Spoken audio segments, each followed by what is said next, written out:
الحمد لله وحده والصلاة والسلام على من لا نبي بعده أما بعد. عن سلمان رضي الله تعالى عنه قال خطبنا رسول الله صلى الله عليه وسلم في آخر يوم من شعبان فقال يا أيها الناس قد أظلكم شهر عظيم مبارك. وقال هو شهر أوله رحمة وأوسطه مغفرة وآخره عتق من النار.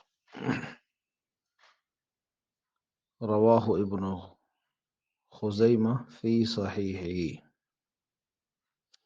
حضرت سلمان فارسی رضی اللہ تعالیٰ عنہ سے روایت ہے، فرماتے ہیں رسول کریم صلی اللہ علیہ وآلہ وسلم نے شعبان کے آخری دن ہم لوگوں سے وعظ فرمایا، جس میں ارشاد فرمایا تم پر ایک مہینہ آ رہا ہے جو بہت بڑا مہینہ ہے، بہت مبارک مہینہ ہے۔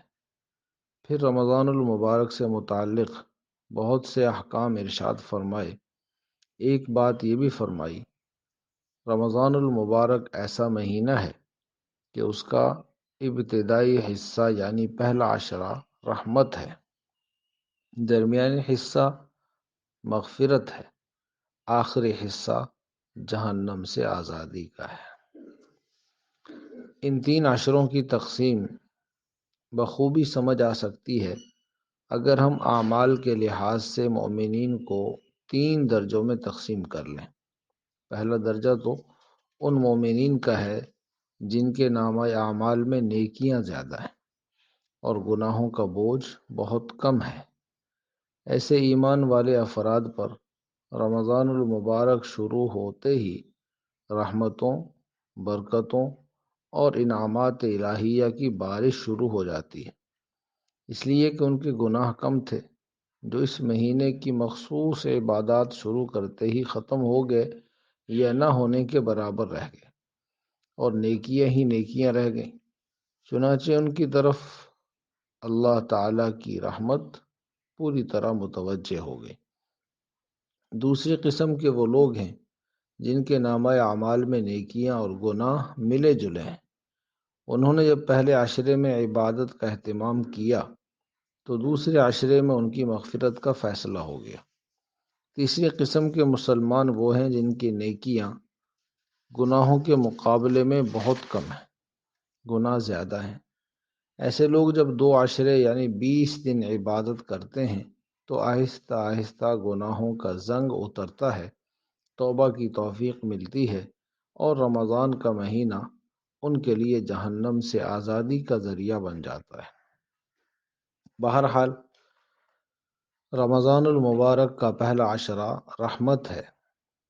ایک اور تفصیلی روایت میں حضرت عبداللہ بن عباس رضی اللہ تعالیٰ عنہ بیان فرماتے ہیں، میں نے رسول کریم صلی اللہ علیہ وسلم کو ارشاد فرماتے ہوئے سنا کہ جنت کو رمضان المبارک کے لیے عمدہ خوشبوؤں کی دھونی دی جاتی ہے۔ شروع سال سے آخر تک رمضان کی خاطر اسے آراستہ کیا جاتا ہے۔ پھر جب رمضان کی پہلی رات ہوتی ہے تو عرش کے نیچے سے ایک ہوا چلتی ہے جس کا نام مسیرہ ہے۔ اس ہوا کے جھونکوں سے جنت کے درختوں کے پتے اور دروازوں کے حلقے ہلنے لگتے ہیں، جس سے ایسی دل آویز سریلی آواز پیدا ہوتی ہے کہ سننے والوں نے اس سے اچھی آواز کبھی نہیں سنی۔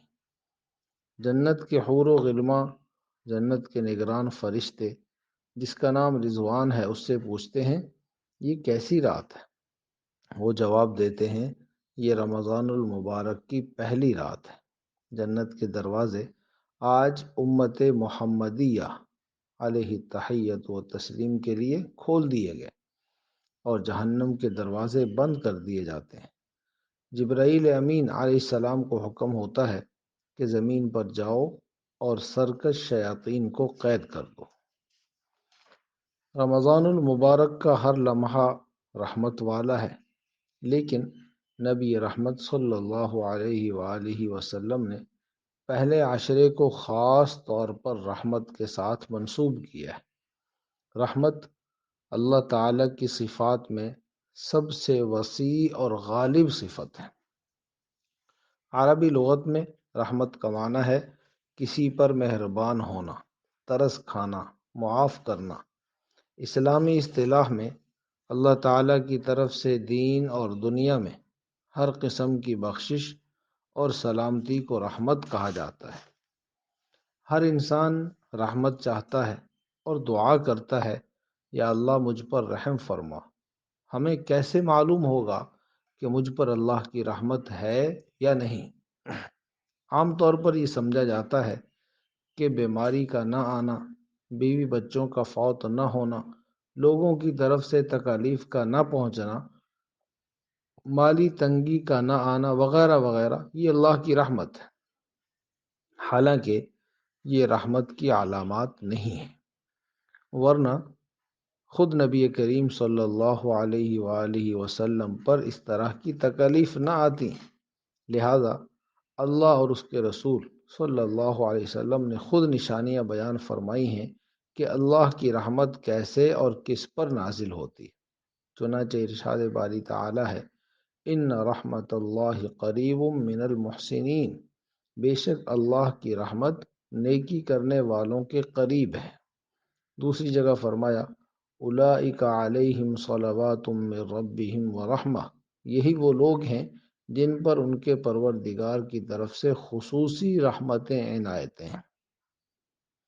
یعنی تکلیف اور مصیبت کے وقت جو لوگ صبر کرتے ہیں اور اللہ کے فیصلے پر شکوہ نہیں کرتے، وہ بھی اللہ کی رحمت میں ہیں۔ اور حضور نبی کریم صلی اللہ علیہ وسلم نے ارشاد فرمایا کہ جس گھر میں قرآن کریم کی تلاوت ہوتی ہے اس پر رحمت اور سکینہ نازل ہوتی ہے۔ دوسری حدیث پاک میں فرمایا، تم زمین والوں پر رحم کرو، آسمان والا تم پر رحم کرے گا۔ یعنی اللہ کے بندوں اور اللہ کی مخلوق کے ساتھ اچھا برتاؤ، احسان اور مہربانی کرنے والوں پر اللہ کی رحمت نازل ہوتی ہے۔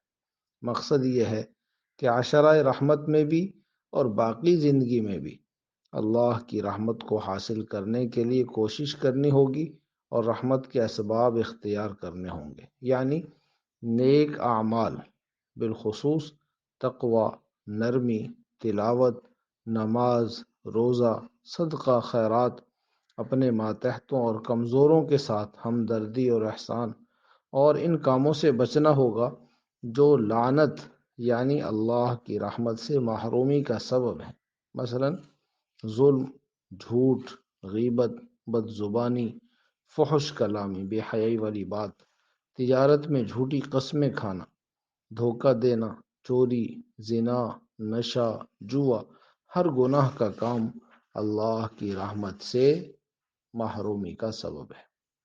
اللہ رب العزت ہمیں بھی اپنی رحمت کا سایہ نصیب فرمائے، آمین یا رب العالمین۔